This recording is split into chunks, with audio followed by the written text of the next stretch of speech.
Algebraic properties are the rules which govern algebra. Gives us a standard form or a standard approach to our mathematics.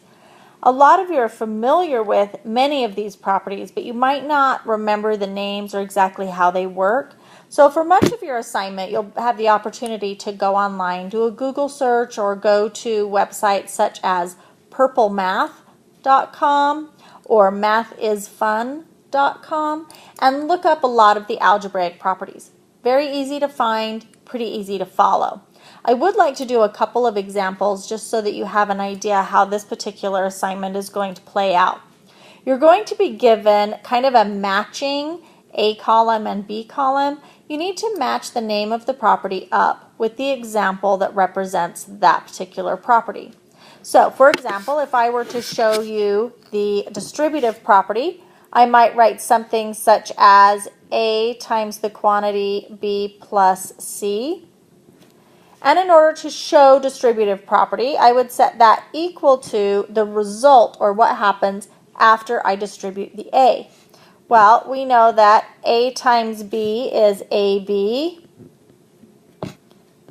and we know that A times C is a positive AC. So if you were to see an example that looked like this, I'll erase these little arrows so you can see what it would look like. If you had A times the quantity B plus C equals AB plus AC, then you would know this is an example of the distributive property.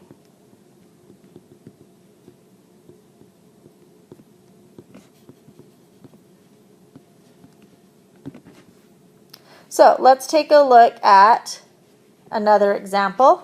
This time, let's do an example of subtraction property of equality. So again, if we were to start with something that looks like 2x plus 7 equals 9. In order to show what would happen if I applied subtraction property of equality, I would simply write in what I'm subtracting on both sides of the equation. So in order to get the 7 to the right side of the equation, I would subtract 7 from both sides. Therefore, this is an example of subtraction property of equality. We'll abbreviate all of this so that it doesn't take so long to write. So, subtraction property of equality. So if this were a matching game, you would be able to match the name of the property with the example given.